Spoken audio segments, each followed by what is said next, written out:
25,500원입니다. 주문하신 아메리카노 나왔습니다.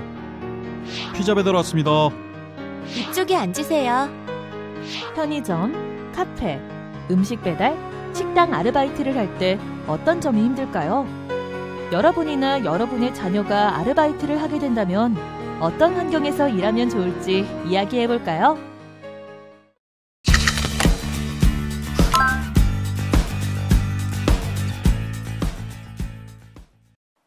안녕하세요. 이번 시간 제일 첫 내용으로는 비정규직 근로자의 상황에 대해 알아보겠습니다. 근로자는 크게 정규직 근로자, 비정규직 근로자로 구분됩니다. 일반적으로 정규직과 달리 비정규직 근로자는 고용 기간이 짧은데요. 이러한 비정규직 근로자에는 계약 기간이 정해져 있는 기간제 근로자와 근로시간이 일일 8시간, 일주 40시간보다 짧은 단시간 근로자 등이 해당됩니다. 여기서 단시간 근로는 흔히 아르바이트라고도 불립니다. 그런데 비정규직 근로자는 짧은 고용기간 때문에 불안감을 느낄 수 있고 임금 수준이 정규직에 비해 상대적으로 낮아 경제적으로도 불리한 위치에 있죠.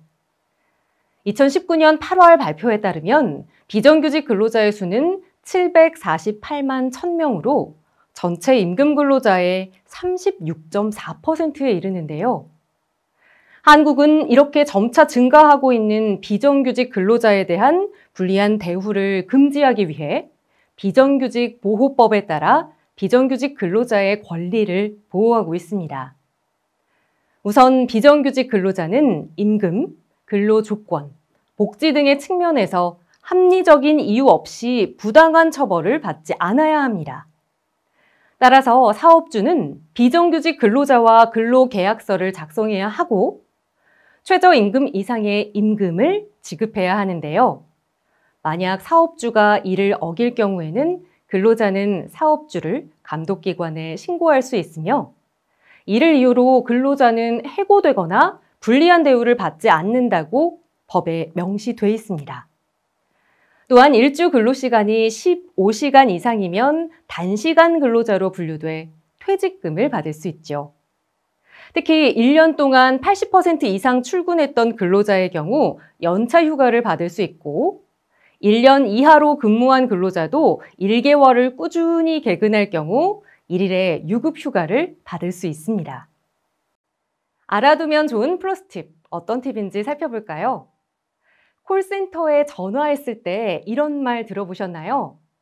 2018년 10월 18일부터 산업안전보건법에 의해 고객 응대 근로자 보호 조치를 실시하고 있습니다. 상담사도 누군가의 가족입니다.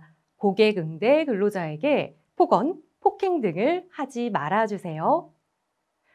콜센터에 전화를 할 때 이 음성을 들어보셨을 텐데요. 고객 응대 근로자는 감정노동을 하는 근로자로 알려져 있습니다. 여기서 감정노동이란 사람을 대하는 과정에서 자신의 감정을 절제할 것이 요구되는 근로 형태를 말하는데요. 우리는 콜센터나 백화점 등에서 감정노동으로 힘들어하는 근로자를 많이 만날 수 있습니다. 이들이 일부 고객으로부터 폭언이나 폭행을 당하는 경우를 막기 위해서 한국에서는 법을 만들어 보호하고 있는데요. 근로자가 고객의 폭언으로 정신적 피해를 당했을 경우 사업주에게 업무를 중단시켜달라고 요구할 수 있습니다.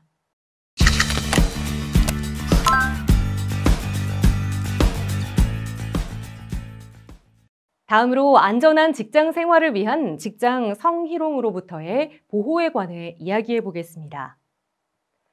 직장에서 근로자에게 성적인 말이나 행동을 해 성적 수치심 또는 혐오감을 느끼게 하는 것을 직장 성희롱이라고 하는데요.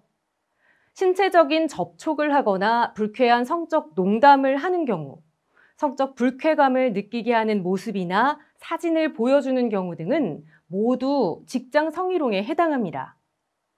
이러한 행위는 모두 범죄이기 때문에 법적 처벌을 받게 되는데요. 성희롱의 가해자와 피해자는 여성과 남성 근로자 모두가 될 수 있죠. 형법범 중 성폭력 피해 현황을 보면 최근 들어 성폭력 피해 현황이 늘고 있음을 확인할 수 있습니다. 그렇다면 직장 성희롱을 당한 경우에는 어떻게 해야 할까요? 직장 성희롱을 당했다면 거부 의사를 분명히 밝히고 그러한 행위를 중단하라고 강하게 말해야 합니다. 그럼에도 문제가 해결되지 않으면 회사에 있는 고충 처리기관에 신고할 수 있는데요. 그 이후에는 고용노동부나 국가인권위원회에 신고해 문제를 해결하거나 여성 긴급전화인 1366에 전화해 여성폭력과 관련된 상담과 지원 서비스를 받을 수도 있습니다.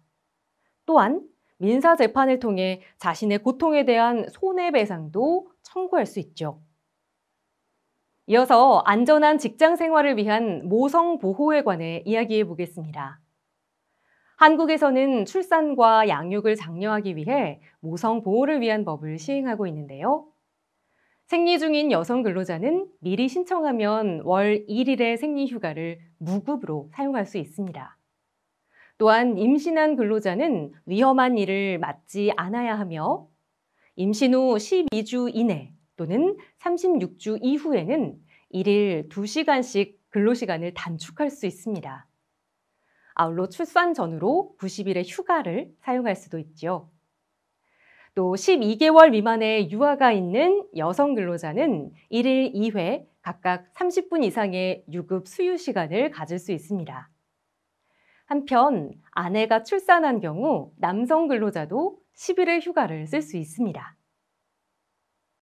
알아두면 좋은 플러스 팁. 이번 팁은 어떤 내용일까요? 육아를 위해 아빠와 엄마 모두 휴직할 수 있을까요? 물론입니다. 됩니다. 한국에서는 근로자가 만 8세 이하 또는 초등학교 2학년 이하의 자녀를 양육하기 위해 최대 1년 동안 휴직할 수 있는데요.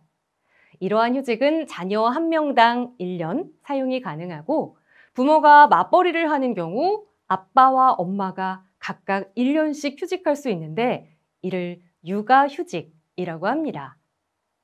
최근 들어 남성 육아휴직자 수는 꾸준히 증가하고 있는데요. 육아휴직 기간 동안은 육아휴직 급여를 지급합니다. 출산 후 첫 3개월은 통상적인 월급의 80%로 최고 150만 원, 최소 70만 원 한도 내에서 지급하고 최대 9개월의 나머지 기간은 통상적인 월급의 50%로 최고 120만 원, 최소 70만 원 한도 내에서 받을 수 있습니다.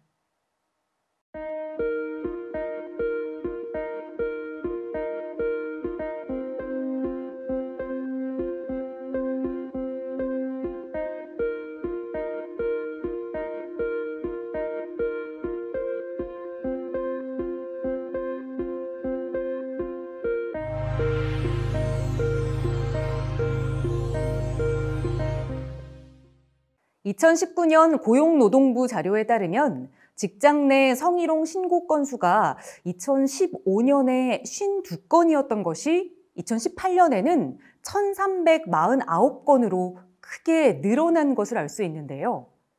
이에 한국에서는 직장 내 성희롱 문제를 막기 위한 다양한 노력을 하고 있습니다.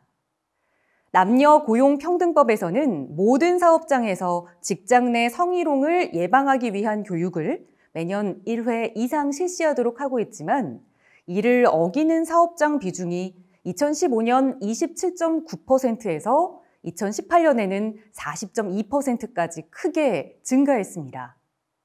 특히 2018년에 국가인권위원회는 고용노동부와 여성가족부 장관에게 여성을 성희롱과 성폭력으로부터 보호하기 위해 제도를 개선할 것을 권고하는 등의 노력을 하고 있습니다. 한국이나 여러분의 고향 나라에서 겪거나 또 들었던 직장 성희롱과 관련된 사례가 있나요? 이러한 직장 성희롱을 예방하기 위해서는 어떤 노력이 필요한지에 대해서도 함께 이야기 나눠보시기 바랍니다.